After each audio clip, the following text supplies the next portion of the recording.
মার্কিন যুক্তরাষ্ট্রের প্রেসিডেন্ট নির্বাচন অনুষ্ঠিত হয়েছে নভেম্বরে। সেই নির্বাচনে জয়লাভ করেছে ডোনাল্ড ট্রাম্প। তার শপথ হবে আগামী 20 জানুয়ারি। সেই শপথ গ্রহণের আগেই ট্রাম্পের যে কেস বা যে মামলা ছিল পণ্য তারকা কানেকশনের মামলায়, সেটায় শাস্তি ঘোষণা করেছেন। এই বিষয়ে আজকে আমাদের বিস্তারিত আলোচনা।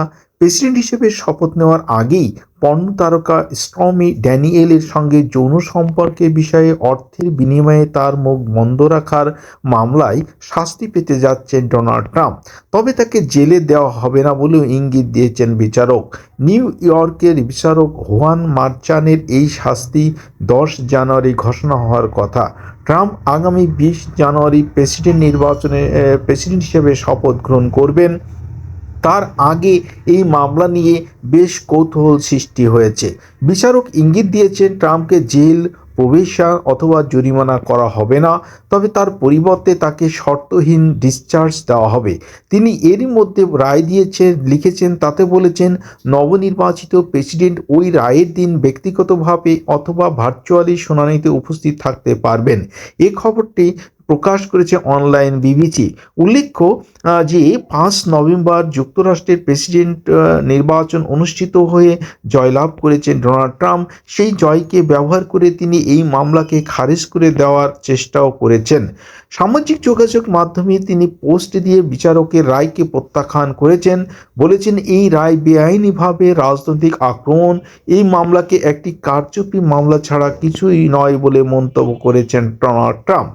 উল্লেখ্য, স্টর্মি ড্যানিয়েলের মুখ বন্ধ রাখার জন্য ট্রাম্প তাকে $1,30,000 দিয়েছেন বলে মামলা করা হয়েছে।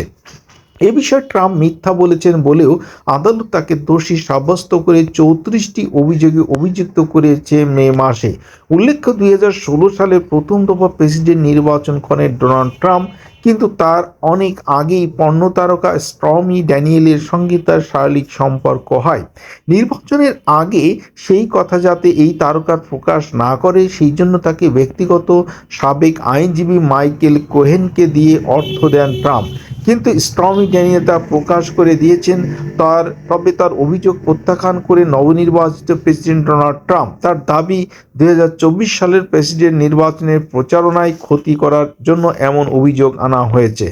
শনিবারই নিজের সামাজিক যোগাযোগ মাধ্যমে ট্রুথ সোশ্যালে এক পোস্টে ট্রাম্প বলেছেন, বিচারকের শাস্তি সংবিধানের বিরুদ্ধে। ট্রাম্পের মুখপাত্র স্টিভেন চেয়ং এর আগে এই রায়কে জাদুবিদ্যা বলে অভিহিত করেছেন। তিনি বলেছেন, প্রেসিডেন্ট ট্রাম্পকে অবশ্যই প্রেসিডেন্সিয়াল ক্ষমতার হাতবদল প্রক্রিয়ায় অব্যাহত রাখতে দিতে হবে, তার গুরুত্বপূর্ণ দায়িত্বগুলো পালন করতে দিতে হবে।